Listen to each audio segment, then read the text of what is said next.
Pure Ghazi silk అండి. Fabric వచ్చేసి మీకు ఇంకా క్లియర్గా అర్థమయ్యేలాగా చెప్పాలంటే ఇది హెవీ క్వాలిటీ ప్యూర్ క్రేప్ ఎలా ఉంటుందో అలా ఉంటుందండి. ఇది మీకు శారీ రివర్స్లో ఉంది. ఇప్పుడు ఇదిగోండి ఎగ్జాక్ట్ షేడ్ అయితే ఇది కొంచెం స్లేట్ కలర్ లాగా ఉంటుందండి. దానిపైన ఇలా క్రీమ్ కలర్తో బాందిని, ఇదిగోండి హ్యాండ్ బాందిని చూసారా. ఇదంతా కూడా చేత్తో దారంతో కట్టేసి ముళ్ళు వేసిన తర్వాత ఈ శారీ కలర్ అనేది డై చేస్తారు.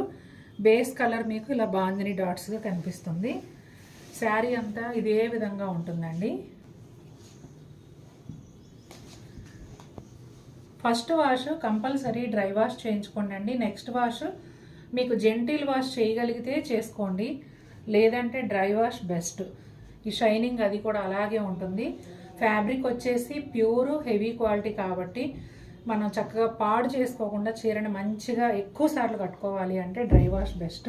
పళ్ళు అండి, ఇదిగోండి అజ్రక్ బ్లౌజ్, ఎంత బాగుందో కదా బ్లౌజు. ఇది వచ్చేసి పర్పుల్లో డార్క్ షేడ్ అండి, ఇంచుమించుగా వైన్ కలర్కి దగ్గరగా ఉంటుంది. కలర్ కాంబినేషన్ అయితే క్రీమ్తోనే వస్తుంది బాందిని. ఇవన్నీ కూడా మనం రోలింగ్ అంటే రోలింగ్ కూడా కాకుండా పాలిషింగ్కి ఇవ్వండి. పాలిషింగ్కి ఇస్తే మీకు చీర షైన్ పోకుండా ఇదంతా కూడా చక్కగా స్ట్రైట్ అవుతుంది. హైట్ కూడా మంచిగా వస్తుంది. బ్లాక్ కాంబినేషన్లో వచ్చిందండి. బ్లాక్ అండ్ బ్రౌన్ పళ్ళు,